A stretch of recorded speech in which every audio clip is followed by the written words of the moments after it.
ஆசிரியர் வெளியே அனுப்புகிறார்கள்.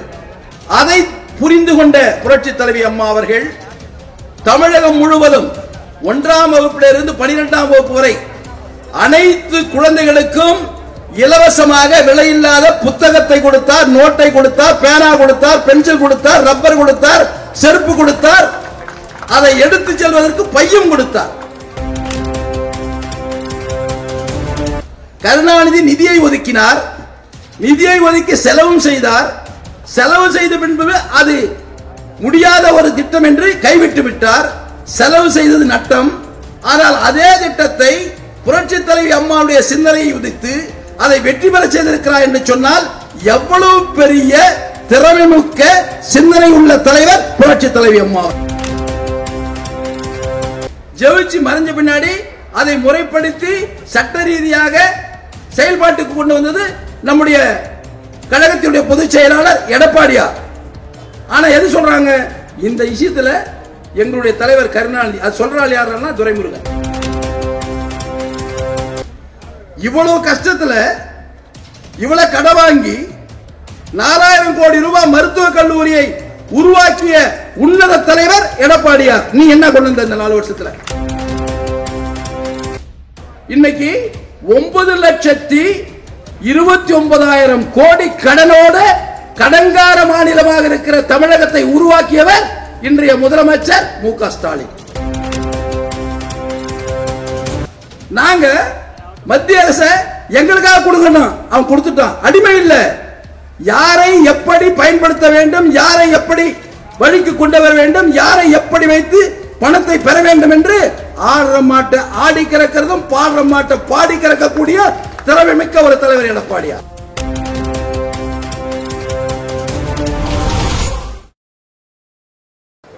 இதயம் டாக்டர் புரட்சி தலைவி அம்மானுடைய 77வது பிறந்த நாள் விழா நடைபெற்றுக் கொண்டிருக்கிறது.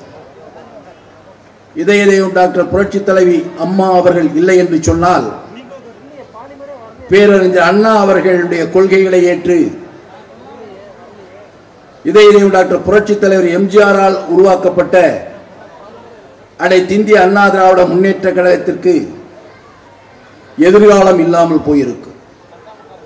காரணம், புரட்சி தலைவர் எம்ஜிஆர் அவர்கள் மறைவுக்கு பின்பாக அன்றைய எதிர்கட்சி தலைவராக இருந்த மறைந்த திராவிட முன்னேற்ற கழக தலைவர் திரு கருணாநிதி அவர்கள் மிக்க மகிழ்ச்சி அடைந்தார்கள்.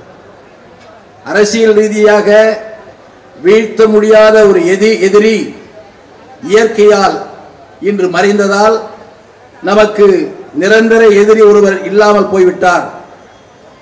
நிச்சயமாக அடுத்த ஆட்சியை நம்மால் கைப்பற்ற முடியும் என்று மகிழ்ச்சியாக இருந்த தருணம். அந்த நேரத்தில் தான் இதயம் டாக்டர் புரட்சி தலைவி அம்மா அவர்கள் புரட்சி தலைவர் எம்ஜிஆரிடத்திலே கொடுத்த வாக்குறுதியை ஏற்று இந்த இயக்கத்தை காப்பாற்றுவதற்கும் 16 லட்சம் தொண்டர்களை நான் நிச்சயமாக காப்பாற்றி மீண்டும் புரட்சி தலைவர் எம்ஜிஆருடைய புகழை நிலைநாட்டுவேன் என்று இயக்கத்திலே தன்னை இணைத்துக் கொண்டார். அப்படி இணைத்துக் கொண்ட அந்த சூழலில் எதிரியான திரு கருணாநிதி அவர்கள் ஒரு பக்கம் இருந்தாலும் கூட நம்முடைய இயக்கத்தில் இருந்த அன்றைய முன்னணி தலைவர்கள் ஆர்.எம். வீரப்பன் போன்றவர்கள் எல்லாம் புரட்சி தலைவி அம்மா அவர்களை அரசியலிலிருந்து வெளியேற்ற வேண்டும் என்று பல்வேறு முயற்சி செய்தார்கள். அந்த முயற்சியினுடைய முதல் கட்டமாக புரட்சி தலைவர் மறைகின்ற போது ஆட்சி இருக்கிறது. அந்த ஆட்சியில் புரட்சி தலைவர் எம்ஜிஆருடைய துணைவியாரை முதலமைச்சராக்குகிறார்கள். அப்படி முதலமைச்சராக்கி இயக்கத்தினுடைய கட்டுப்பாட்டை தன் கட்டுக்குள் கொண்டு வர வேண்டும் என்பதற்காக அவர் முயற்சி செய்கிறார். முதலமைச்சர் பொறுப்பேற்ற அன்னியார் அவர்கள் குறைந்த காலத்தில் ஆட்சி இழக்கிறார்கள். அப்படி ஆட்சியை இழந்த பின்பு மீண்டும் தேர்தல் வருகிறது. அப்படி தேர்தல் வந்த பொழுது ஆர்.எம். வீரப்பன் போன்றவர்கள் எல்லாம் இந்த இயக்கத்திற்கு நீங்கள் தான் தலைமையேற்க வேண்டும் என்று ஜானகி அம்மையாரை முன்னிறுத்தி தேர்தலத்திலே நிற்கிறார். தொண்டர்கள் எல்லாம் புரட்சி தலைவி பின்னால் நிற்கின்ற நேரத்தில் புரட்சி தலைவி அம்மாவுடைய தலைவிலே அண்ணா திராவிட முன்னேற்ற கழகத்தை பொதுச் செயலாளர் பொறுப்பேற்று அவர் தேர்தலில் இருக்கிறார். இப்படி கட்சி இரண்டாக பிரிந்த காரணத்தினால் தேர்தல் களத்தில் புரட்சி தலைவரால் கண்டெடுக்கப்பட்ட இரட்டை சின்னம் பறிபோகிறது. புரட்சி தலைவி அம்மா அவர்களுக்கு சேவலும் அந்நியாருக்கு இரட்டை பிராவம் தேர்தலை சின்னமாக வழங்குகிறார்கள்.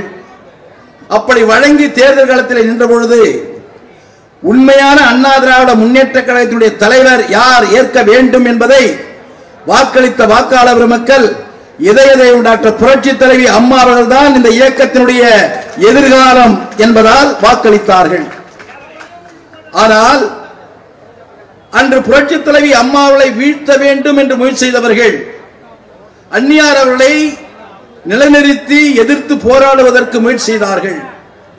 ஆனால் அந்நியார் தன்னுடைய கணவர் உருவாக்கிய இயக்கம், இந்த இயக்கத்தை சுயநலத்தோடு சிலர் நம்மை தவறான வழியில் கொண்டு சென்று விட்டார்கள். உண்மையாகவே அண்ணா திராவிட முன்னேற்ற கழகத்துடைய தொண்டர்கள் புரட்சி தலைவி அம்மா அவர்களை தலைவராக ஏற்றுக்கொண்டார்கள். அப்படி தலைவராக ஏற்றுக்கொண்ட இந்த சூழலில் உண்மையான இந்த இயக்கத்தை புரட்சி தலைவர் எம்ஜிஆர் கண்டெடுத்த இயக்கத்தை காப்பாற்ற வேண்டும் என்று சொன்னால், இந்த இயக்கம் மென்மேலும் வளர வேண்டும் என்று சொன்னால் நாம் ஒதுங்கிக் கொள்வதுதான் நல்லது என்று சொல்லி புரட்சி தலைவி அம்மாவை அந்நியார் அழைக்கிறார்கள். கட்சியை அந்நியாரிடத்திலே ஒப்படைக்கிறார்கள். அப்படி ஒப்படைத்ததோடு மட்டுமல்லாமல் இன்று இருக்கின்ற இந்த தலைமை கழகம் இருக்கிறதே, இந்த தலைமை கழகம் அந்நியாருடைய சொந்த சொத்து, அவர்கள் வாங்கிய சொத்து, அவர் பெயரிலே தான் அந்த தலைமை கழகம் இருக்கிறது. அந்த தலைமை கழகத்திலே உட்கார வைத்து நீ இந்த பொறுப்பை ஏற்று புரட்சி தலைவர் எம்ஜிஆருடைய புகழை பரப்பு என்று சொல்லி ஆசி வழங்கிவிட்டு ஒதுங்கிவிட்டார்கள். எதிரிகள் ஏதாவது ஒரு சூழலை வீழ்த்த வேண்டும் என்று முயற்சி செய்தார்கள். ஆனால் புரட்சி தலைவி அம்மா அவர்கள் சாதுரியமாக, மத்தியிலே அப்பொழுது காங்கிரஸ் ஆட்சி இருக்கிறது, அன்றைய பிரதமர் ராஜீவ்காந்தியோடு இணக்கமாக கருத்துக்களை பரிமாறி அடுத்து வந்த இடைத்தேர்தலில் மதுரை கிழக்கு மருங்காபுரி இடைத்தேர்தலில் மீண்டும் கட்சியை ஒன்று சேர்த்து விடுபட்ட அந்த இரட்டை இலையை மீண்டும் கைப்பற்றி அந்த இடைத்தேர்தலில் இரட்டை சின்னத்திலே போட்டியிட்டு 2 தொகுதியும் வெற்றி பெற்றவர் புரட்சி தலைவி அம்மா அவர்கள். உலக அரசியல் வரலாற்றில் எந்த கட்சியும் இரண்டாக உடைந்து சேர்ந்ததாக வரலாறு கிடையாது. இந்திய அளவில் இருக்கின்ற கம்யூனிஸ்டுகள், அந்த கம்யூனிஸ்டுகளுடைய கொள்கை ஒரு பக்கம் மிதவாதிகள், இன்னொரு பக்கம் தீவிரவாத சிந்தனையோடு இருக்கின்றவர்கள். இப்படி தீவிரவாத சிந்தனையோடு இருக்கின்றவர்களும் மிதவாதிகளும் இணைந்து அரசியல் செய்ய முடியாத காரணத்தினால் கட்சி உடைந்தது. வலது இடது என்று வந்தது. வலது இடது என்று வந்த பின்பு மீண்டும் அந்த இயக்கம் இணைந்ததா என்று சொன்னால் இன்று வரை இல்லை. மார்க்சிஸ்ட் கம்யூனிஸ்ட் தனியாக இருக்கிறது, வலது கம்யூனிஸ்ட் தனியாக இருக்கிறது.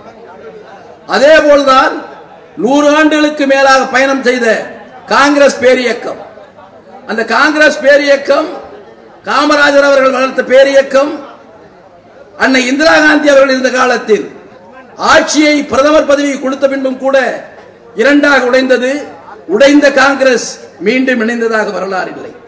ஆனால் உடைந்த அனைத்து இந்திய அண்ணா திராவிட முன்னேற்ற கழகத்தை மீண்டும் ஒன்றாக இணைத்து இரட்டை சின்னத்திலே தேர்தலிலே போட்டியிடுவதற்கு வாய்ப்பை உருவாக்கி கொடுத்த அந்த அன்னைக்கு 77வது பிறந்த நாள் விழா. அப்படி வந்து வெற்றி பெற்று கட்சியுடைய பொதுச்செயலாளர் பொறுப்பேற்ற பின்பு 91 தேர்தலிலே வருகிறார், வெற்றி பெறுகிறார். வெற்றி பெற்று இதுவரையில் எத்தனையோ முதலமைச்சர்கள் இருந்தார்கள். பல முதலமைச்சர்கள் இருந்தாலும் கூட புரட்சி தலைவி அம்மா அவர்கள் கொண்டு வந்த திட்டங்கள், அந்த திட்டங்கள் தமிழகத்தில் சமூக மாற்றத்தை உருவாக்கியது, சமூக புரட்சியை உருவாக்கியது. எப்படி என்று சொன்னால், புரட்சி தலைவர் எம்ஜிஆர் ஆட்சி காலத்தில் கிராமப்புறங்களில் நகரங்களில் ஏழை எளிய மக்களுடைய பிள்ளைகள் பள்ளிக்கு வரவில்லை. அந்த பிள்ளைகள் வர வேண்டும் என்று சொன்னால் சத்துணவு திட்டத்தை கொடுத்து அந்த பிள்ளைகளை பள்ளிக்கு வர வைத்தார் புரட்சி தலைவர் எம்ஜிஆர். அப்படி வந்த பிள்ளைகள் எதிர்காலத்தில் அந்த குழந்தைகள் படிப்பதற்குரிய வாய்ப்பை அந்த பொருளாதாரம் இல்லாத அந்த பெற்றோர்களால் சமாளிக்க முடியவில்லை. இதை உணர்ந்த புரட்சி தலைவி அம்மா அவர்கள், புரட்சி தலைவர் எம்ஜிஆர் சத்துணவு கொடுத்தார். புரட்சி தலைவி அம்மா அவர்கள் ஆட்சி கட்டிலே வந்த பின்பு அந்த குழந்தைகளுக்கு தேவையான 4 செட்டு சீருடையை கொடுத்தார்கள். ஏனென்று சொன்னால் ஏழை குழந்தைகள் பள்ளிக்கு வருகின்ற போது ஒரே சட்டையை போட்டுக்கொண்டு அழுக்கோடு வந்ததை பார்த்தார். எப்படி பாருங்கள், இத்தனை முதலமைச்சர் இருந்தார்கள், இந்திய அளவிலே பல முதலமைச்சர் இருக்கிறார்கள், இவர்களுக்கு வராத சிந்தனை. 4 செட்டு சீருடையை கொடுத்தார். அடுத்ததாக அந்த குழந்தைகள் படிக்க வேண்டும், அந்த குழந்தைகள் படிக்கக்கூடிய புத்தகங்கள் வாங்கி கொடுக்க முடியாத இயல்பு நிலை. அந்த குழந்தைகள் பள்ளிக்கு சென்று போது ஆசிரியர் வெளியே நிறுத்துகிறார். நீ புத்தகம் வாங்கவில்லை, நோட்டு வாங்கவில்லை, நீ வெளியே இரு, உங்க அப்பா அம்மா கிட்ட போய் வாங்கிட்டு வா, எதை வச்சுட்டு படிப்ப, சும்மா வெறுங்கையில் உட்கார்றியா? ஆசிரியர் வெளியே அனுப்புகிறார்கள். அதை புரிந்து கொண்ட புரட்சி தலைவி அம்மா அவர்கள் தமிழகம் முழுவதும் 1ஆம் வகுப்பிலிருந்து 12ஆம் வகுப்பு வரை அனைத்து குழந்தைகளுக்கும் இலவசமாக விலையில்லாத புத்தகத்தை கொடுத்தார், நோட்டை கொடுத்தார், பேனா கொடுத்தார், பென்சில் கொடுத்தார், ரப்பர் கொடுத்தார், செருப்பு கொடுத்தார், அதை எடுத்து செல்வதற்கு பையும் கொடுத்தார். இதுதான் ஒரு சமூக மாற்றம், சமூக புரட்சி. 8ஆவதிலிருந்து 9ஆவுக்கு செல்வதற்கு சைக்கிளையும் கொடுத்தார். 11ஆவது செல்லுகின்ற பொழுது உயர்கல்விக்கு இவர்கள் செல்ல வேண்டும், உலகளாவிய பரவி இருக்கின்ற கல்வி முறையை தெரிந்து கொள்ள வேண்டும் என்பதற்காக மடிக்கணியும் கொடுத்தார். ஒரு மடிக்கணி 15,000 ரூபாய். இந்தியாவில் எந்த முதலமைச்சரும் கொடுக்கவில்லை, புரட்சி தலைவி அம்மா கொடுத்தார்கள். அப்படி கொடுத்ததின் காரணமாக ஏழ்மை நிலையில் இருக்கின்ற குழந்தைகள் படித்து உயர்கல்விக்கு செல்ல வேண்டும் என்ற உந்துதல், சிந்தனை, வேகம், எண்ணம் முழுவதுமே அந்த குழந்தைகளுக்கு உருவாக்கி கொடுத்த காரணத்தினால்தான் இந்தியாவில் எந்த மாநிலத்திலும் இல்லாமல் தமிழகத்தில் மட்டும்தான் உயர்கல்விக்கு 52 விழுக்காடு மாணவர்கள் கல்லூரிக்கு செல்லக்கூடிய ஒரு மாநிலமாக கொண்டு வந்து வைத்தார். அதை இன்று இருக்கின்ற திராவிட முன்னேற்ற கழகம் பெருமையோடு பறைசாற்றிக் கொண்டிருக்கிறது. இதை உருவாக்கியவர் புரட்சி தலைவி அம்மா அவர்கள். இன்று அதை வைத்துக் கொண்டு தாங்கள் தான் செய்ததை போல நாடகம் ஆடிக்கொண்டிருக்கிறார்கள். அதே போல்தான் பிற்படுத்தப்பட்ட, மிகவும் பிற்படுத்தப்பட்ட ஆதி திராவிட மாணவ செல்வங்கள் இடஒதுக்கீட்டு கொள்கையில் இந்தியா முழுவதும் 50 விழுக்காடுக்குள் தான் வைத்துக் கொள்ள வேண்டும். 50 விழுக்காடுக்குள் தான் எல்லா சாதிகளுக்கும் பிரித்து கொடுக்க வேண்டும். மீதி 50 விழுக்காடுகள் என்று சொன்னால் அது ஜெனரல், யாரும் வரலாம், உயர் சாதியும் வரலாம், இவர்களும் வரலாம். திறமையான படிப்பவர்களுக்கு அந்த வாய்ப்பு கிடைக்கும். கிராமப்புறத்தில் இருக்கின்ற ஒரு விவசாய குடும்பத்திலே பிறந்த குழந்தை, நகர்ப்புறத்திலே இருக்கின்ற கூலி வேலை செய்யக்கூடிய குழந்தை, படிப்பறிவே இல்லாத பெற்றோருடைய குழந்தைகள், அந்த குழந்தைகள் போட்டியிலே வெல்ல முடியுமா என்று சொன்னால் முடியாது. அதற்காகத்தான் இந்த இடஒதுக்கீடு. அந்த இடஒதுக்கீட்டை 50 இருந்து 69 விழுக்காடுகளை உயர்த்தி மத்திய அரசிலே 9வது அட்டவணையிலே பதிய வைத்தவர் புரட்சி தலைவி அம்மா அவர்கள். இந்தியாவில் எந்த முதலமைச்சரும் செய்யவில்லை. அதனால தான் இன்னைக்கு குழந்தைங்க மெடிக்கல் காலேஜ் போறான், இன்ஜினியரிங் காலேஜ் போறான், சாதாரண குடும்பத்தில் இருக்கிற குழந்தைங்க. அப்படி அந்த நிலையை உருவாக்கிய பொழுது திராவிட கழகத்தினுடைய தலைவர் வீரமணி புரட்சி தலைவி அம்மாவை அழைத்து ஒரு பாராட்டு நடத்துகிறார்.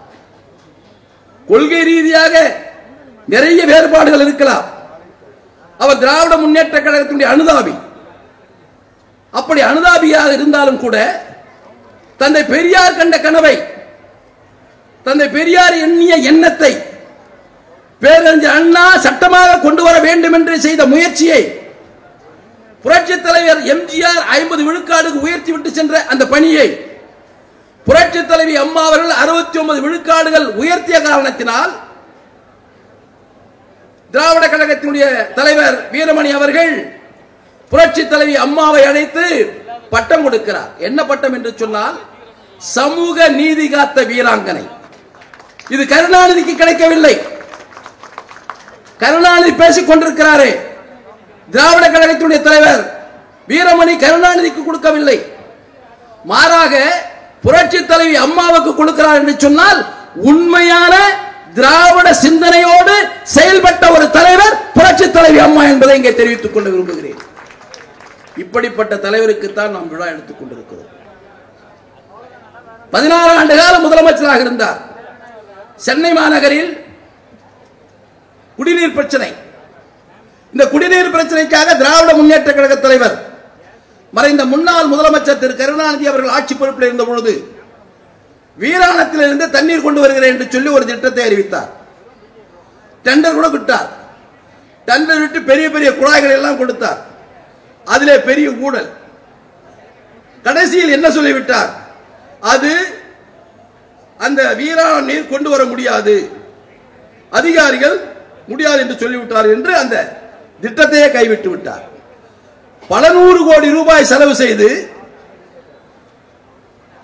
காவிரி ஆற்றுடைய தண்ணீரை சென்னைக்கு கொண்டு வர வேண்டும் முயற்சி செய்து கைவிட்ட அந்த திட்டத்தை புரட்சி தலைவி அம்மா அவர்கள் முதலமைச்சர் பொறுப்பேற்ற பொழுது அரசு அதிகாரிகளோடு ஆய்வு செய்கிறார். ஆய்வு செய்து அந்த திட்டத்தை மீண்டும் மறுபரிசீலனை செய்ய வேண்டும் என்று உத்தரவு பிறப்பிக்கிறார்.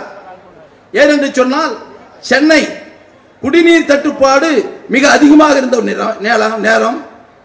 அதனால் கிட்டத்தட்ட அப்பொழுது 40 லட்சம் மக்கள் தொகை கொண்ட ஒரு நகரமாக இருந்த காரணத்தினால் அந்த காவிரி நீரை வீராணம் ஏரியிலிருந்து கொண்டு வர வேண்டும்.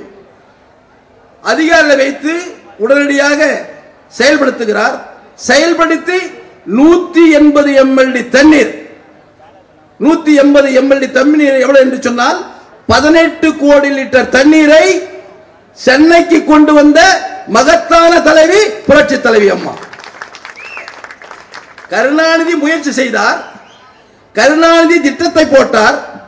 கருணாநிதி நிதியை ஒதுக்கினார். நிதியை ஒதுக்கி செலவும் செய்தார். செலவு செய்த பின்பு அது முடியாத ஒரு திட்டம் என்று கைவிட்டு விட்டார். செலவு செய்தது நட்டம். ஆனால் அதே திட்டத்தை புரட்சி தலைவி அம்மாவுடைய சிந்தனையை உதித்து அதை வெற்றி பெற செய்திருக்கிறார் என்று சொன்னால் எவ்வளவு பெரிய திறமைமிக்க சிந்தனை உள்ள தலைவர் புரட்சி தலைவி அம்மா அவர்கள். அதோடு நின்று விடவில்லை. சென்னை மாநகரத்துடைய குடிநீர், காவிரி தண்ணீர் ஒரு பக்கம் வந்தாலும் கடல் நீரை குடிநீராக மாற்ற வேண்டும். அப்படி குடிநீராக மாற்றுவதற்கு மீஞ்சூரிலே 100 mld அந்த ஒரு திட்டத்தை தீட்டினார். திட்டத்தை தீட்டி செயல்முறைப்படுத்தினார். மீஞ்சூரில் இருந்து 100 mld தண்ணீரை இந்த சென்னை மாநகருக்கு கொடுத்தவர் புரட்சி தலைவி அம்மா அவர்கள். அதே போல நெமிலியிலே 100 mld தண்ணீர், அப்பொழுது நான் அமைச்சராக இருந்தேன். 100 mld தண்ணீரை வேகமாக செயல்பட்டு உடனடியாக அந்த தண்ணீரை சென்னைக்கு கொடுத்தவர் புரட்சி தலைவி அம்மா அவர்கள். அவருடைய செயல்பாட்டிலே, அவருடைய நேரடி பார்வையிலே ஒரு 180 mld தண்ணீர் காவிரி ஆற்றிலிருந்து, 100 mld மீஞ்சூரிலிருந்து 280 mld, நெமிலிருந்து 100 mld, 380 mld. ஏற்கனவே புரட்சி தலைவர் எம்ஜிஆர் கிருஷ்ணா நதி நீரிலிருந்து அவர் அன்று முதலமைச்சராக இருந்த NT ராமராவ் பேசி அந்த திட்டத்தை கொண்டு வந்து ஏரிக்கு கொடுத்தார். ஆக இன்று சென்னை மாநகரத்தில் வாழுகின்ற 1 கோடி பேருக்கும் இருக்கின்ற இந்த மாநகரத்தில் குடிப்பதற்கும் குளிப்பதற்கும் தண்ணீர் கொடுத்த இயக்கம் அனைத்து இந்திய அண்ணா திராவிட முன்னேற்ற கழகம். அதுவும் புரட்சி தலைவர் எம்ஜிஆர், புரட்சி தலைவி அம்மா.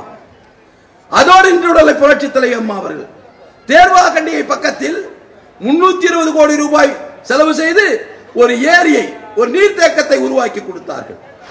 இப்படியெல்லாம் இந்த மக்களுக்காக தொண்டு செய்த அந்த உண்மை தலைவிக்கு நாம் விழா எடுத்துக் கொண்டிருக்கிறோம். அதோடு மட்டுமல்ல, ஏழை எளிய மக்கள் எங்கிருந்தோ வருகிறார்கள். தமிழகம் முழுவதும் கிராமங்களிலிருந்து வருகிறார்கள் வேலை தேடி வாழ்க்கை நடத்துவதற்காக. தமிழகத்தோடு மட்டுமல்ல, இந்தியா முழுவதும் வருகிறார்கள். அப்படி இந்தியா முழுவதும் வருகின்றவர்கள் வேலை கிடைக்காத நேரத்தில் பசியோடு பட்டினியோடு இருக்கக்கூடாது என்பதற்காக இந்தியாவில் எந்த முதலமைச்சரும் செய்யாத வேலையை அம்மா உணவகம் என்று சொல்லி 200 வார்டுகளிலேயும் அந்த அம்மா உணவகத்தை அறிமுகப்படுத்தி வெறும் 5 ரூபாய், 1 ரூபாய். தொழிலாளி காலையில எழும்போது பார்க்கறான், இன்னைக்கு வேலை கிடைக்குதா இல்லையா, பாயிட்ட பார்க்கறான், 10 ரூபாய் இருக்கு, நேரம் அம்மா உணவகத்துக்கு வர்றான், கொடுக்கறான், சாட்டுறான், வேலை தேடுறதுக்கு போறான். எந்த முதலமைச்சர் செய்தார்கள்? புரட்சி தலைவி அம்மா அவர்கள் செய்தார்கள். அவருக்குத்தான் இந்த விழா. இந்த விழாவை நாம் எடுக்கிறோம் என்று சொன்னால் இந்த இயக்கத்தை காப்பாற்றியதற்கு மட்டுமல்ல, இந்த இயக்கத்தை காப்பாற்றியதோடு இந்த சமூகத்தையே மாற்றியவர் புரட்சி தலைவி அம்மா அவர்கள். ஒரு உதாரணம் சொல்லுகிறேன். தமிழகத்தில் நீண்ட காலமாக இருந்த ஒரு கொடிய நோய் என்ன என்று சொன்னால், அதுவும் குறிப்பாக கிராமப்புறங்களில் பெண் பிள்ளைகள் பிறந்தால் அந்த பிள்ளைகளை வளர்த்து ஆளாக்கி திருமணம் செய்து கொடுக்க வேண்டுமே என்பதற்காக பெற்றவர்களே தாயும் பாட்டியும் சேர்ந்து கள்ளிப்பாலை ஊற்றி இறக்கடித்து புதைத்து விடுகின்ற காலம் அந்த காலத்தில் இருந்தது. அந்த நிலை பல முதலமைச்சர் வந்த பின்பு அதற்கு ஒரு விடிவு ஏற்படவில்லை. புரட்சி தலைவி அம்மா அவர்கள் 91 முதலமைச்சர் பொறுப்பை ஏற்றவுடனேயே இதை பார்க்கிறார். இவ்வளவு பெரிய கொடுமையான பெண் என்றால் உங்களுக்கு அவ்வளவு கேவலமா? அப்படி வந்த பொழுது ஒரு திட்டத்தை கொண்டு வருகிறார். என்ன என்று சொன்னால் தொட்டில் குழந்தை திட்டம். அந்த தொட்டில் குழந்தை திட்டத்தை கொடுத்து அறிவித்து என்ன சொல்கிறார் என்று சொன்னால், பெற்றெடுக்கிறவர்கள் நீங்களாக இருக்கிறீர்கள், அந்த பெண் குழந்தையை நீங்கள் காப்பாற்றவில்லை என்று சொன்னால் இந்த தொட்டில் குழந்தை திட்டத்தில் இந்த தொட்டிலே வந்து போட்டு விடுங்கள். நான் அந்த குழந்தைக்கு தாயாக தந்தையாக ஆசானாக இருந்து அந்த குழந்தையை காப்பாற்றுகிறேன் சொல்லி ஆயிரக்கணக்கான பெண் குழந்தைகளை காப்பாற்றி உயர்நிலைக்கு எடுத்து சென்றவர் புரட்சி தலைவி அம்மா. அதுதான் சமூக மாற்றம். எவ்வளவு பெரிய புரட்சி இது! நம்முடைய முதலமைச்சர் இல்லை என்று சொன்னால் அந்த ஆயிரக்கணக்கான பெண் குழந்தைகள் மண்ணிலே புதைந்திருக்கும். இன்று எத்தனை குழந்தைகள் ஆசிரியராக இருக்கிறார்கள், எத்தனை குழந்தைகள் மருத்துவராக சொல்ல முடியாது. இந்த சூழலில் இன்று ஆட்சியில் இருக்கின்ற திராவிட முன்னேற்ற கழகம் ஏதோ தான் செய்ததை போல பல கருத்துக்களை சொல்லிக் கொண்டிருக்கிறார்கள். இப்பொழுது கூட சட்டமன்றம் நடந்து கொண்டிருக்கிறது. நிதிநிலை அறிக்கை எல்லாம் கொடுத்திருக்கிறார்கள். அந்த நிதிநிலை அறிக்கையில் இந்த பட்ஜெட்ல மொத்தம் 3,31,000 கோடி வரவு கணக்காட்டிருக்காங்க. செலவோட சேர்த்து 3,73,000 கோடி வரவு செலவுல 41,000 கோடி டெபிசிட்ன்றாங்க. ஆனா நான் கேட்கிறேன், இந்த 4 வருஷமும் எல்லாத்துக்குமே வரி போட்டிருக்காரு. இப்ப ஏற்கனவே நம்முடைய அன்பு தம்பி மாவட்ட செயலர் சொன்னார், அதையே நான் சொல்ல விரும்பல. எல்லாத்துக்குமே வரி. எந்த கட்டணத்தை உயர்த்தணுமோ எல்லாத்துக்கும் கட்டணத்தை உயர்த்திட்டார். வரியும் போட்டாச்சு, கட்டணத்தையும் போட்டாச்சு. கூடுதலான வருவாய் வந்துடுச்சு. கூடுதலான வருவாய் வந்துச்சுன்னா நீ கணக்கு சொல்றேன், 3,36,000 கோடி வருவாய் வந்திருக்கு. அந்த வருவாய் வர்றதுக்கு காரணம் கூடுதலான வரி போட்டது, மத்திய அரசு கொடுக்கிறது, மத்திய அரசு கொடுக்கிற மானியம். இப்படி 4 ஆண்டுகளில் நீங்கள் கொண்டு வந்த புதிய திட்டம் என்ன? இந்த 4 ஆண்டுகளில் எதையாவது கொடுத்தீர்களா? நான் சொன்னேன் அல்லவா, இன்று சென்னை மாநகருக்கு குடிநீருக்கு புரட்சி தலைவி அம்மா அவர்கள், புரட்சி தலைவர் எம்ஜிஆர் அவர்கள் இவ்வளவு திட்டத்தை கொடுத்திருக்கிறார்கள். நீங்கள் என்ன செய்திருக்கிறீர்கள்? இந்த மாநகராட்சிக்கு உங்களுடைய பணி என்ன பார்ப்பீர்கள் என்று சொன்னால் ஒன்றும் கிடையாது. இப்பதான் ஒன்னு அனௌன்ஸ் பண்ணியிருக்கார். என்னன்னா, இங்க செங்கல்பட்டு மாவட்டத்தில் இந்த பட்ஜெட்ல 350 கோடி ரூபாயில 4,375 ஏக்கர் பரப்பளவு உள்ள சதுப்பு பகுதியில் ஒரு நீர்த்தேக்கத்தை உருவாக்குவோம். அதுல 1.6 டிஎம்சி தண்ணீர் நிரப்பப்படும். அந்த தண்ணீரை முறையாக செலவு செய்கின்ற போது 2.25 டிஎம்சி தண்ணீர் பயன்பாட்டிற்கு வரும் என்று சொல்லுகிறார். இப்ப அனௌன்ஸ் பண்ணாங்க. இன்னும் 6 மாசம் தான் இருக்கு. எலெக்ஷன் 6 மாசம் தான் இருக்கு. நான் கேட்கிறேன் அவங்கள, அந்த 4,375 ஏக்கராவில் அப்படியே ஃப்ரீயா இருக்குமா? சென்னைக்கு பக்கத்தில் இருக்கிற நிலப்பகுதி எத்தனை பேர் ஆக்கிரமிச்சிருப்பான்? ஆக்கிரமிச்சிருக்க நீ உடனே காலி பண்ண முடியுமா? அவன் வீடு கட்டியிருப்பான், கரண்ட் வாங்கியிருப்பான். அந்த வீடு கட்டினோட வெளியே எடுக்கணும், வெளியே எடுக்கிறதுக்கு நடவடிக்கை எடுக்கணும். அந்த வருவாய் அலுவலர்கள் அதில் ஈடுபடணும், அது கண்டுபிடிக்கணும், கண்டுபிடிச்சி முயற்சி பண்ணணும். இந்த கண்டுபிடிச்சி முயற்சி பண்றதுக்கு முன்னாடியே இந்த ஸ்கீமை ரெடி பண்ணி ஆபீஸ்ல உட்கார்ந்து ரெடி பண்றதுக்கு எல்லாம் மார்ச் வந்துடும். மார்ச் வந்தா எலெக்ஷன் வந்துடும். எலெக்ஷன் வந்துட்டா இந்த திட்டத்தை யார் கொண்டு வர்றது? இவங்க என்ன பண்றாங்கன்னா ஒவ்வொன்றுத்தையும் அனௌன்ஸ் பண்ணிடுறது, அனௌன்ஸ் பண்ணி விட்டுறது, ஆட்சிக்கு வர்றதில்லை. நாம ஏதாவது செய்யறோம்னு வச்சுக்க, ஏற்கனவே எங்களுடைய தலைவர் கலைஞர் கருணாநிதி கொண்டு வந்த திட்டம்ன்றது பாருங்க. காவிரி பிரச்சனையை நாம தான் முடிவு கொண்டு வந்தோம். காவிரி நதிநீர் பிரச்சனையை நீதிமன்றத்துக்கு கொண்டு போனது அம்மா, நீதிமன்றத்துக்கு கொண்டு போய் போராடி ஜெயிச்சது அம்மா. ஜெயிச்சு மறைஞ்ச பின்னாடி அதை முறைப்படுத்தி சட்ட ரீதியாக செயல்பாட்டுக்கு கொண்டு வந்தது நம்முடைய கழகத்தினுடைய பொதுச் செயலாளர் எடப்பாடியார். ஆனா எது சொல்றாங்க? இந்த விஷயத்துல எங்களுடைய தலைவர் கருணாநிதி. அது சொல்றாள் யாருன்னா துரைமுருகன். துரைமுருகன் இப்படி லேபல் ஓட்டுகிற கட்சியாக ஆட்சியாக திராவிட முன்னேற்ற கழகம் இருந்து கொண்டிருக்கிறது. அதோடு மட்டுமல்ல, இன்னைக்கு கடன் வாங்குறத பெருமையா சொல்றார். சட்டசபையில் நிதி அமைச்சர் கடன் வாங்குறத பெருமையா சொல்றார். நாங்க என்ன கேட்கிறோம்னா, 10 ஆண்டு காலம் ஆட்சியில் இருந்தோம். அதுக்கு முன்ன புரட்சி தலைவர் எம்ஜிஆர் இருந்தார். உங்க தலைவர் கருணாநிதியும் ஆட்சியில் இருந்தார். ஒட்டுமொத்தமா 2.5 லட்சம் கோடி தான் இருந்தது. போற்றலுக்குரிய எடப்பாடியார் முதலமைச்சர் இருக்கும் போது கொரோனா வருது. அந்த கொரோனா என்ன நோயினே தெரியல, உலகம் முழுதும் தெரியல, நமக்கு மட்டும் இல்ல, உலகம் முழுதும் தெரியல. அப்படி தெரியாத பட்சத்தில் உலக சுகாதார அமைப்பு என்ன சொல்லுதுன்னா, இங்க வேலைக்கு போகாதீங்க, வெளியில போகாதீங்க, ஒருத்தரோட ஒருத்தர் பழகாதீங்க, நெருங்கி உட்காராதீங்க அப்படின்னு சொல்லுது. எச்சில் பட்டாலே அந்த நோய் வந்துவிடும். அந்த நோய் வந்து விட்டால் காப்பாற்ற முடியாது. எவ்வளவு கொடுமை ஆட்சி அதிமுக. இவ்வளவு பெரிய நோய் வருகிறது, யாரும் செல்லக்கூடாது என்று சொல்லுகிறார்கள். யாரும் வேலைக்கு செல்லவில்லை, அரசு ஊழியர்கள் வேலைக்கு செல்லவில்லை, ஆசிரியர்கள் வேலைக்கு செல்லவில்லை. எத்தனை மாசம்? 10 மாசம். 10 மாசம் எந்தவித வருவாயும் இல்லை. அதே நேரத்தில் 10 மாசம் தமிழ்நாட்டில் இருக்கின்ற 8 கோடி மக்களும் பசியார உணவு உண்ண வேண்டும். வேலை போடல, ஏதோ வீட்டில் இருக்கிறவன் பசியாகிறவன் சாப்பிட்டுக்கலாம். அது எத்தனை பர்சன்ட்? ஒரு 25-30% இருக்கும். 50-60% தினைக்கும் கூலிக்கு போனா தானே சாப்பிட முடியும். அந்த தினைக்கும் கூலிக்கு போடக்கூடிய அந்த தொழிலாளியோ அந்த சகோதரியோ வேலைக்கு போகாமல் வீட்டில் இருந்தால் அந்த குழந்தைகளுக்கு யார் சாப்பாடு போடுறது? அவர்களுக்கு யார் சாப்பாடு போட்டுக் கொள்வது? ஒரு தாயாக தந்தையாக அன்றைய முதலமைச்சராக இருந்த போற்றுதலுக்குரிய எடப்பாடியார் அவர்கள் ரேஷன்ல எல்லாமே ஃப்ரீ வாங்கி போங்க. அதுக்கு எத்தனாயிரம் கோடி ரூபாய் செலவாயிருக்கும் யோசனை பண்ணுங்க. 10 மாசமும் ரேஷன்ல ஃப்ரீ போட்டா ஒரு மாசத்துக்கு 2000 கோடி 2000 கோடி கிட்டத்தட்ட செலவாகும். கணக்கு போட்டுங்க. அது ஒரு பக்கம். நோயை தடுக்கணும். நோயை தடுக்கூடாதுக்கு மருத்துவமனைகள் முழுசும் மேம்படுத்தியாச்சு. எல்லா மருத்துவமனையும் மேம்படுத்துறதுக்கு பல ஆயிரம் கோடி ரூபாய் தேவைப்பட்டது. மேம்படுத்தி இவரை யாரும் போகக்கூடாது இடத்துல அன்றைய முதலமைச்சராக இருந்த போற்றுதலுக்குரிய எடப்பாடியார் அவர்கள் கவச உடை அணிந்து கொண்டு எல்லா நோயாளிகளும் எல்லா மருத்துவமனைக்கும் துணிச்சலாக சென்ற ஒரே முதலமைச்சர் நம்முடைய எடப்பாடி பழனிசாமி. போனார், துணிஞ்சு போனார். துணிஞ்சு போன எல்லா மருத்துவமனையும் பார்த்தார். அதற்குரிய எல்லா பணிகளும் செய்தார். கிட்டத்தட்ட அந்த ஓராண்டு காலத்தில் 60,000 கோடி செலவு.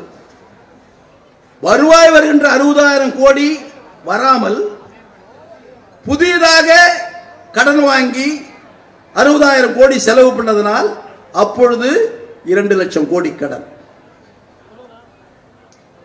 ஆக ஆட்சியை விட்டு இறங்குகின்ற பொழுது இந்த 10 ஆண்டு காலம் 30 ஆண்டு காலத்தில் 5 லட்சம் கோடி தான் கடன். இந்த 5 லட்சம் கோடியிலும் எடப்பாடியார் அவர்கள் பல திட்டங்களை நிறைவேற்றினார்கள்.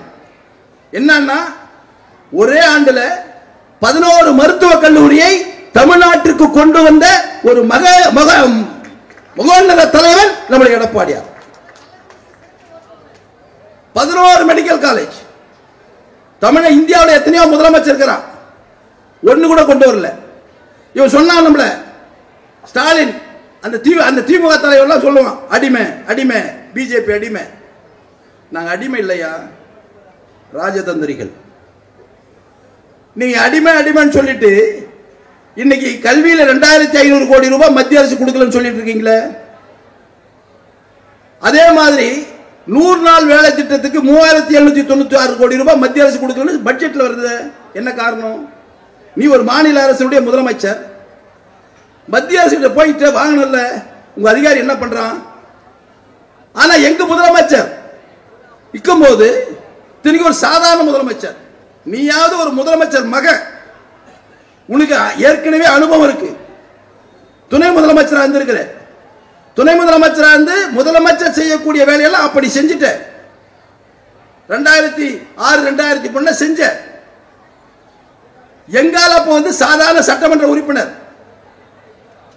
சாதாரண சட்டமன்ற உறுப்பினர் புரட்சி தலைவி அம்மாவுடைய நம்பிக்கை படுறதுனால அமைச்சர் பதவி கொடுக்குறாங்க.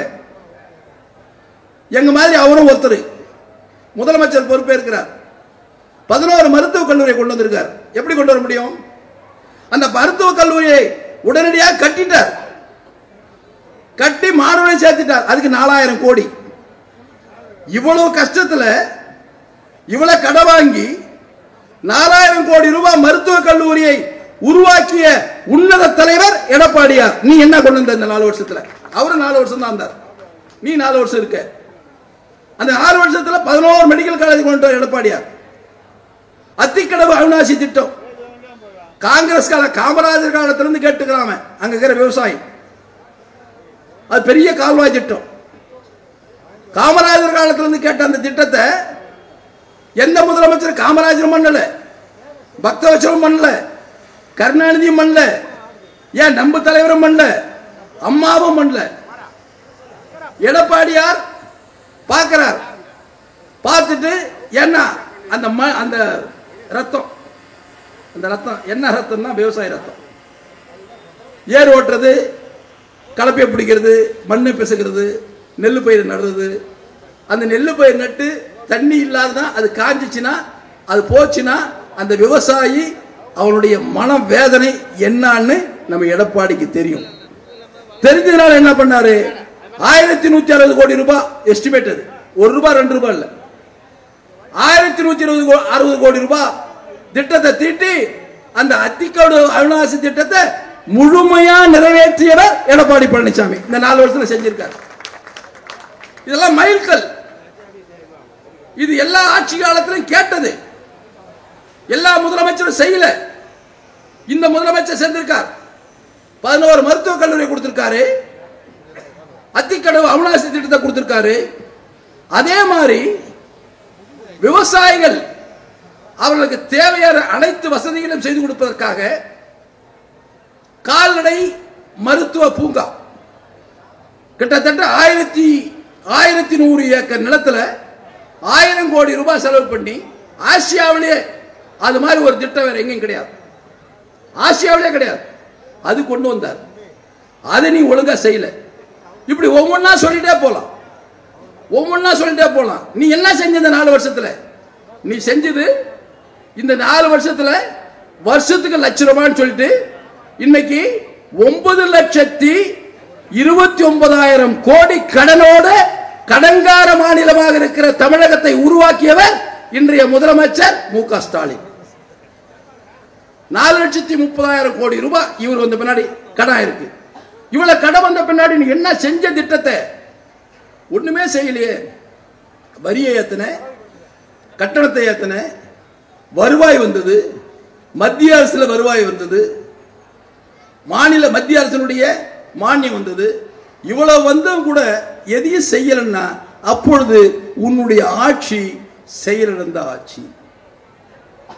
செயலிழந்த ஆட்சியை நீ இந்த போட்டோ ஷூட்டுக்கு மட்டும் உட்கார்ற வந்து ஏதாவது ஒரு நிகழ்ச்சி வந்து நிக்கிற, போட்டோ எடுக்கிறாங்க, ஒரு பட்டனை தட்டுற, போட்டோ கொடுக்குறாங்க, அடுத்த நாள்ல பிரஸ்ல வருது, பிரஸ்ல முடிஞ்சா வீட்டுக்கு போயிடுது. எங்கால் அப்படி இல்லை. இந்த 4 வருஷத்துல எத்தனை புயலை பார்த்தார்? எவ்வளவு புயல் வந்தது? நமக்கு 4 புயல் வந்தது. 4 புயல்ல சென்னை மாநகரம் எல்லாம் அப்படியே அழிகிற மாதிரி போச்சு. கிராமங்கள் எல்லாம் பார்த்தீங்கன்னா விவசாய நிலம் முழுசும் அழிஞ்சு போச்சு. லட்சக்கணக்கான தென்னை மரம் கீழே விழுந்து போச்சு.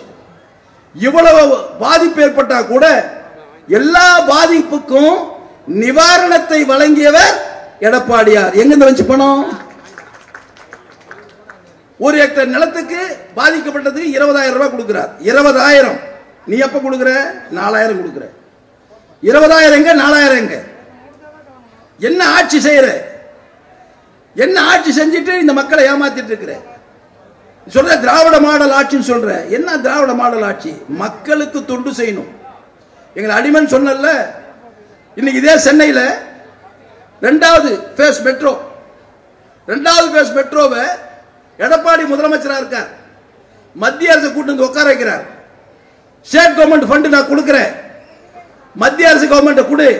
63,000 கோடி 119 கிலோமீட்டர் தூரத்தில் மெட்ரோ ரயில் போடுறதுக்கு அடிக்கல் நாட்டியவர் எடப்பாடியார்.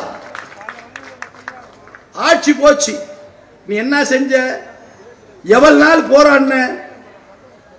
நாங்க முதலமைச்சர் இருந்தா விட்டுருப்போமா? அது தொடர்ந்து இருக்கும். தொடர்ந்து அந்த பணிகள் இந்த 3 வருஷத்துல 4 வருஷத்துல முடிஞ்சிருக்கும்.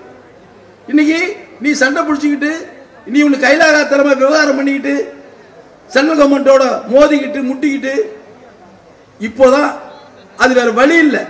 சென்ட்ரல் கவர்மெண்ட் என்னாச்சுன்னா, மெட்ரோ ரயில் திட்டம்ன்றது வந்து மிகப்பெரிய வளர்ந்து வந்த நகரம், ஏற்கனவே வளர்ந்து விட்ட நகரம். அந்த திட்டத்தை நிறைவேற்றணும்னா மக்கள் ரொம்ப சிரமப்படுவாங்க. அதற்காக மத்திய அரசு இறங்கி வந்து அந்த திட்டத்தை கொடுத்துருக்கு. மக்களுக்காக கொடுத்துச்சு, உனக்காக கொடுக்கல. நாங்க மத்திய அரசை எங்களுக்காக கொடுக்கணும், அவன் கொடுத்துட்டான். அடிமை இல்லை. யாரை எப்படி பயன்படுத்த வேண்டும், யாரை எப்படி வழிக்கு கொண்டு வர வேண்டும், யாரை எப்படி வைத்து பணத்தை பெற வேண்டும் என்று ஆடுற மாட்டை ஆடி கிடக்கிறதும் பாடுற மாட்டை பாடி கிடக்கக்கூடிய திறமை மிக்க ஒரு தலைவர் எடப்பாடியார். உன்னால முடியலையே, சும்மா தமிழ் தமிழ் பேசிட்டு இருக்கிறிய. என்னையா நாங்க இல்லாத நாங்க போராடதா? என்ன நீங்க? உங்க தலைவர் அப்படிதான் சொன்னார். இலங்கை தமிழருக்காக என் உயிரையும் கொடுப்பேன் உயிரையும் கொடுப்பேன் பேசினார். அங்க கொண்டு நிற்கிறான் இலங்கையில. சும்மா உண்ணாவிரதம் உட்கார்ந்தார். போய் 1/2 மணி நேரம் இருந்தாரு. போர் முடிஞ்சிருச்சுன்னு வீட்டுக்கு வந்துட்டாரு. என்ன கொடுமை! இப்படி மக்களை ஏமாற்றுவதற்காக கொள்கை என்ற போர்வையில் மொழியையும் கலாச்சாரத்தையும் பண்பாட்டையும் முன்னாடி வைத்து ஏமாற்றிக் கொண்டிருக்கின்ற இயக்கம் திராவிட முன்னேற்ற கழகம். நாங்க அப்படி இல்லை. கொள்கை எந்த காலத்திலும் நாங்க மறக்கிறது இல்லை. அதே நேரத்தில் மக்கள் நலன் என்ன என்பதை அறிந்து கொண்டு அவருடைய நலனில் எந்த வகையிலும் சமரசம் செய்து கொள்ளாமல் எங்கெங்கெல்லாம் செல்ல வேண்டுமோ அங்கெல்லாம் சென்று நின்று அந்த பணியை நிறைவேற்றி கொடுத்து மக்கள் மகிழ்ச்சியாக இருக்கக்கூடிய ஆட்சியாக அனைத்து இந்திய அண்ணா திராவிட முன்னேற்ற கழகம் செயல்பட்டுக் கொண்டிருக்கிறது. அந்த எண்ணத்தை உருவாக்கியவர் புரட்சி தலைவி அம்மா. அவங்க தான் விழா எடுத்துட்டு இருக்கிறோம். எவ்வளவு பெரிய விழா பாருங்க. யாருக்காக எடுக்கிறோம்? இன்னைக்கு ஒரு சமூகமே உயர்ந்திருக்குன்னா, இன்னைக்கு தமிழ்நாடு எல்லா துறையிலும் உயர்ந்திருக்கு, முதன்மையா இருக்குன்னு சொல்றோம். பல துறைகளில் நாம் மத்திய அரசினுடைய பரிசுகள் வாங்கிட்டு விருதுகளை வாங்கிட்டு இருக்கோம். அப்படி பல துறைகளில் நாம் விருது வாங்கியிருக்கோம்னா அதற்கு முக்கிய மூல காரணம் புரட்சி தலைவர் எம்ஜிஆர், புரட்சி தலைவி அம்மா, எடப்பாடியார் செயல்பாடுகள். இன்னைக்கு சென்னையில் பார்த்தீங்கன்னா எல்லாத்தையும் நோண்டி போட்டான். இன்னைக்கு இந்த சென்னையில் இருக்கிற அமைச்சர், நகராட்சி நிர்வாகத்துறை அமைச்சர் சொன்னார், ஒரே சொட்டு தண்ணி கூட நிக்காதுன்னார். 1 மணி நேரத்தில் மழை பெஞ்சா எல்லாம் போயிடுனார். அதுக்கு பக்கவாத்தியம் இந்த சுப்பிரமணி, இன்னொரு பக்கவாத்தியம் நம்ம கிட்ட இருந்து ஓட்டு போனாரு சேகர் பாபு. ஆனா மழை பெஞ்சா என்ன ஆகுது? சேரும் சகதியமா போக முடியல, மணிக்கணக்கான கூட போக முடியல. சொல்றது மட்டும் சொல்றாங்க, இதெல்லாம் எதுவும் மாற்ற முடியல. அதே மாதிரி இங்க பாத்தீங்கன்னா போக்குவரத்து, சென்னை மாநகரில் லட்சக்கணக்கான வண்டிகள் இருக்கு. போக்குவரத்தை சீர் செய்யக்கூடிய அளவிற்கு அந்த போக்குவரத்து துறை திறமையாக செயல்படுகிறதா என்று சொன்னா இல்ல. எங்கேயாவது ஒரு சிக்னல்ல மாட்டினோம்னா அந்த சிக்னலை தாண்டறதுக்கு 1/2 மணி நேரம் ஆகுது. அங்க ஒரு டிராபிக் போலீஸ் இருக்கிறது இல்ல, ஒரு டிராபிக் எஸ்ஐ இருக்கிறது இல்ல. யாராவது இந்த நேரம் கிளியர் பண்றதுக்கு சிக்னலை மட்டுமா போட்டிருக்குது. நிறைய காலை நேரத்தில் பீக் ஹவர்ஸ்ல வரும்போது சிக்னல் பாட்டுக்கு மாறிடும்.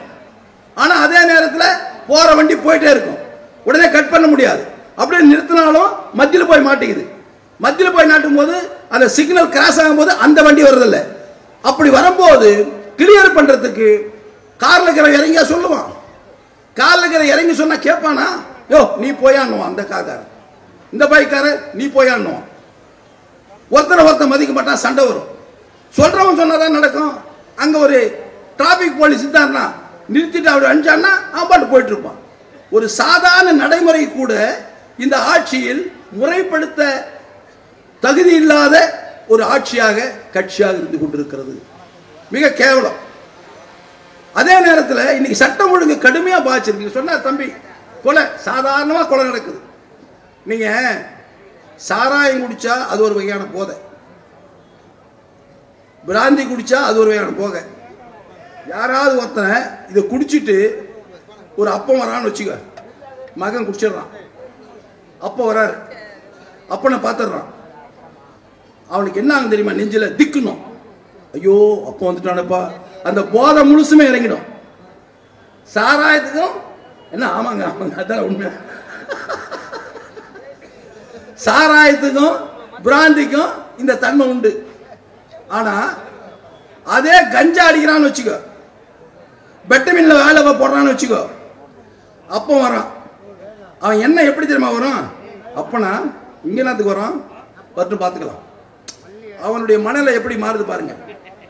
சாராயம் குடிச்சவன் பிராந்தி குடிச்சவனுடைய மனநிலை, தன் தந்தை வருகின்ற போது பயம் வருகிறது, போதை இறங்கிடுது. கஞ்சா அடிக்கிறவன் பெட்டமின் வாயில போடுறவன் அப்போ வரும்போது இவன் எதுக்கு இங்க வரான், நான் தான் இருக்கிறேன், இவன் எதுக்கு வரங்க வரான். அந்த துணிச்சல், அந்த பயம் வரல, தைரியம் வருது. அந்த தைரியம் வரும்போது எதையும் செய்யக்கூடிய அவன் என்ன நினைக்கிறானோ அது செய்யணும்னு நினைக்கிறான். ஒருத்தன் கொலை பண்ணணும், ஒரு கஞ்சா அடிக்கிறான், பெட்டமின் பண்றான், அடிக்கணும்னு நினைக்கிறான், கொலை பண்றதுக்குள்ள அடிக்கணும்னு நினைக்கிறான், அவன் வரான் அடிக்கிறான், அடிக்கிறது கொலையா மாறுது. கொலையா மாறுது எப்போ? அவன் அடிச்சுனே இருக்கான். அதுக்கு எந்த பொருள் அவனுக்கு உந்துது? இந்த கஞ்சா. இந்த கஞ்சா அங்கொன்னு இங்கொன்னு ஆச்சு. பார்க்கறதே கஷ்டமா இருந்தது. இன்னைக்கு எப்படி இருக்கு? எங்கெல்லாம் மாணவர்கள் இருக்கிறார்களோ, எங்கெல்லாம் இளைஞர்கள் கூடுகிறார்களோ, அங்கெல்லாம் கஞ்சா இருக்கு. அந்த கஞ்சாவை சும்மா சாதாரண பாக்கெட் வச்சு அப்படியே கொடுத்துனே போறான். பார்க்கறான் போலீஸ். போலீஸ் பார்த்து நடவடிக்கை எடுக்கிறான்னா எடுக்கல. ஒரு நல்ல அதிகாரி எடுத்தான்னு வச்சுங்களேன், எடுத்தது உடனே அந்த அதிகாரிக்கு தொலைபேசி வருது. எதுக்கு அவனை பிடிச்ச? சார் இது மாதிரி சார், முடியாது சார். யோ நீ அங்க அந்த ஸ்டேஷன்ல இருக்கணுமா வேணாப்பா, விடு. அப்படியே விடலன்னா கூட, அவன் மேல கேஸ் போட்டா கூட அடுத்த நாள் அந்த ஸ்டேஷன்ல அந்த நாணயமான ஒழுக்கமான அதிகாரி இருக்க மாட்டான். அப்படி மாத்திர அளவுக்கு சக்தி யாருக்கு? அந்த ஆளுங்கட்சியுடைய பிரமுகருக்கு தான் இருக்கும். அப்ப அந்த ஆளுங்கட்சி பிரமுகர் கஞ்சா விற்கிறவனுக்கு பாதுகாப்பு கொடுக்கிறான்னா அந்த கஞ்சாவை விற்க வைக்கிறவன் யாரு? திமுக காரன் தானே. இன்னைக்கு இவ்வளவு வளர்ந்துருக்குன்னா யார் காரணம்? இவ்வளவு ஓடுதுன்னா யார் காரணம்? ஆட்சியில் இருக்கிறவங்க. புரட்சி தலைவி அம்மா அவர்கள் முதலமைச்சராக இருக்கும் போது நம்பு சட்டமன்ற உறுப்பினர், அண்ணா திமுக சட்டமன்ற உறுப்பினர், திருச்சியில் ஒருத்தர் தப்பு பண்றார், தட்டி உள்ள போட சொல்றாங்க. சட்டமன்ற உறுப்பினர் பேச முடியாது. நாம போய் ஒரு ஸ்டேஷன்ல சொல்றோம், சார் பாருங்க சார், விட்டுருங்க சார், சார் பார்க்கலாம் போங்க சார். என்ன சார் நான் சொல்றேன் நீங்க கேட்க மாட்டீங்க சார், பார்க்கலாம் போங்க சார். இல்ல சார், சார் நீங்க ரொம்ப பேசுறீங்கன்னா அம்மா எனக்கு கூட தெரியும், நான் சொல்லிடுவேன். அம்மா எனக்கு கூட தெரியும், அப்புறம் எங்க நாம அங்க நிக்கிறது? சரிப்பா கொஞ்சம் ஹெல்ப் பண்ணுப்பான்னு சொல்லிட்டு வந்துடுறோம். அது மாதிரி கட்சி தொண்டர்களையும் நிர்வாகிகளையும் தன்னுடைய கண்ணசவின் கட்டுப்பாட்டில் வைத்திருந்த காரணத்தினால் புரட்சி தலைவி அம்மா ஆட்சியில் சட்டம் ஒழுங்கு சரியாக இருந்தது. அப்படி சரியாக இருந்த காரணத்தினால் இது போன்ற சமூக விரோத சக்திகள் செயல்பட முடியாமல் ஒதுங்கியிருந்தார்கள். சமூக விரோத சக்திகளுக்கு வாய்ப்பு கொடுக்காத இந்த காரணத்தினால் இது போன்ற தேவையில்லாத பொருட்கள் விற்பனைக்கு வராமல் இருந்தது. அதை தொடர்ந்து நம்முடைய கழகத்தினுடைய பொதுச் செயலர் எடப்பாடியார் அவர்கள் முதலமைச்சராக இருந்த பொழுது அதை கடைபிடித்த காரணத்தினால் அந்த 4 ஆண்டு காலத்தில் இது கட்டுக்குள் கொண்டு வைக்கப்பட்டது. இன்னைக்கு என்ன எல்லா இடத்துல இருக்குதுன்னா அதுக்கு திமுக ஆட்சி காரணம்.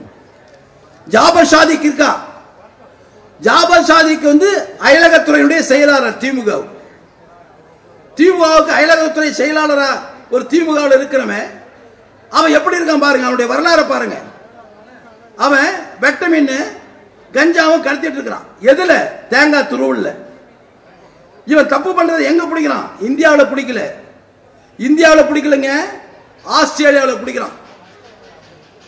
ஆஸ்திரேலியாவில் நியூசிலாந்து போற இதுல ஆஸ்திரேலியாவில் பிடிக்கிறான்.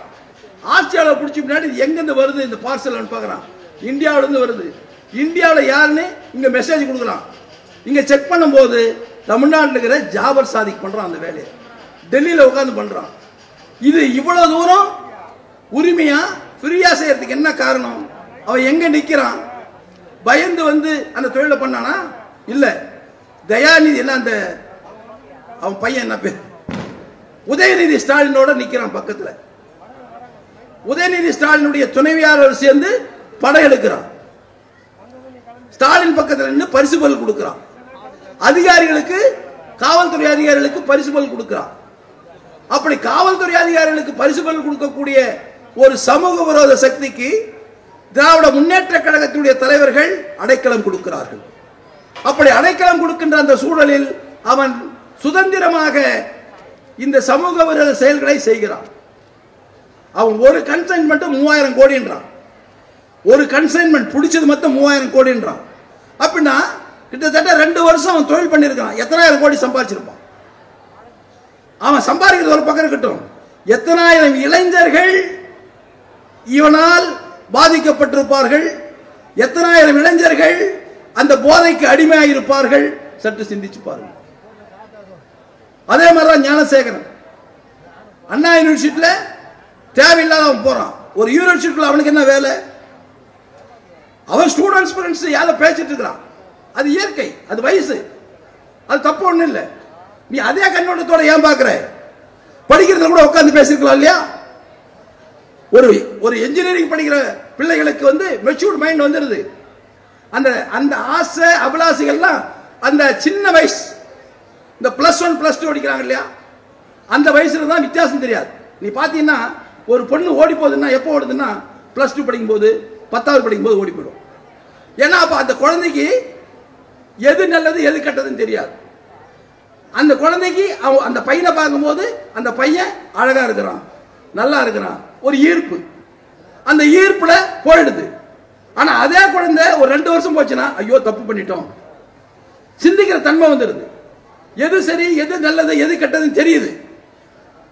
உடனே அந்த குழந்தை தெரிஞ்சிடுது. அதை தாண்டி காலேஜ் போறவங்க, அவங்க என்ஜினியரிங் காலேஜ் படிக்கிற குழந்தைங்க, அது அவங்க ஏதோ மாணவர்கள் பேசிட்டு இருக்கும்போது உனக்கு என்ன வேலை?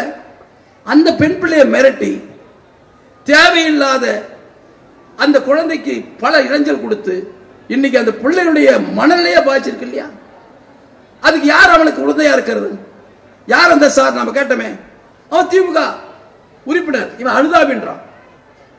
முதலமைச்சர் சொல்றார், எத்தனையோ பேர் வராங்க, எத்தனையோ பேர் போறாங்க, எத்தனையோ பேர் வராங்க, எத்தனையோ பேர் போறாங்க. ஒரு முதலமைச்சர் இந்த மாதிரி சொல்லக்கூடாது. எல்லாத்திலையும் கலந்திருக்காரு, தேர்தல் களத்தில் கலந்திருக்காரு, அமைச்சரோட பேசியிருக்காரு, உட்கார்ந்து சாப்பிட்டு இருக்காரு, நிகழ்ச்சியெல்லாம் கலந்திருக்காரு. இப்படி எல்லாம் போயிருக்கிறவரு இவ்வளவு பெரிய தப்பு பண்ணா, நீ ஒரு நல்ல ஒரு முதலமைச்சராக இருந்தால், ஒரு நல்ல நாணயமிக்க ஒரு முதலமைச்சர் கூட வேண்டாம், ஒரு நாணயம் உள்ள ஒரு மனிதனாக இருந்தால் நீ என்ன சொல்லணும்? நியாயப்படுத்தக்கூடாது. பெரிய தவறு செய்திருக்கிறான், அவன் யாராக இருந்தாலும் உரிய தண்டனை சட்டத்தில் அவனுக்கு கிடைப்பதற்கு எல்லா வகையிலும் இந்த அரசு செயல்படுத்தும் சொன்னா உன்னை பாராட்டலாம். யார் இல்ல, யார் போறா, யாருன்னா என்ன? இது காப்பாற்றக்கூடாது. இந்த தப்பு பண்றவன் கட்சின்னு மட்டும் சொல்லக்கூடாது. எல்லா கட்சியும் தப்பு பண்றவன் இருக்கிறான், திமுக மட்டும் இல்ல, நம்ம கட்சியில இருக்கா. இது ஒரு மிருக குணம். அந்த மிருக குணம் எப்போதும் சொல்ல முடியாது. எல்லாமே நல்லவன் தான். எப்ப தப்பு பண்றான்? ஏதோ ஒரு உணர்ச்சி வசப்படும் போது. ஆனா இந்த இவன் உணர்ச்சி வசப்பட்டவல்ல, திட்டமிட்டு செய்யக்கூடிய ஒரு குற்றவாளி. ஏற்கனவே பல கேஸ் இருக்கு. பல கேஸ் இருக்கிறவனுக்கு நீ அடைக்கலம் கொடுத்துட்டு இருக்கிற. எப்படி உனக்கு சட்டம் ஒழுங்கு சரியா இருக்கும்? ஏன் கொலை பண்ண மாட்டான்? ஆட்சி சரியாக இருந்தால், ஆட்சி நேர்மையாக இருந்தால், அந்த ஆட்சியில் சம்பந்தப்பட்ட அதிகாரிகள் முறையாக நியாயமாக நடந்து கொண்டால் எந்த விதமான பிரச்சனைகளை முடிவுக்கு கொண்டு வர முடியும். அப்படி முடிவுக்கு கொண்டு வந்தவர் புரட்சி தலைவி அம்மா அவர்கள். அதை நடைமுறைப்படுத்தியவர் எங்களுடைய கழகத்தினுடைய பொதுச்செயலாளர் எடப்பாடியார் அவர்கள். ஏன் உங்களால் முடியவில்லை என்று சொன்னால், நீங்கள் ஆட்சி அதிகாரம் ஸ்டாலின் கையில் இல்லை. இந்த ஆட்சி அதிகாரம் பல பேரிடத்தில் இருக்கிறது. ஒரு பக்கம் மகன் உதயநிதி ஸ்டாலின், ஒரு பக்கம் மருமகன் அவர், ஒரு பக்கம் பெண்கள் அந்த குடும்பத்தைச் சேர்ந்தவர்கள், மறுபக்கம் இவர்களை முன்னிறுத்தி ஆதாயம் தேடுகின்ற அதிகாரிகள்.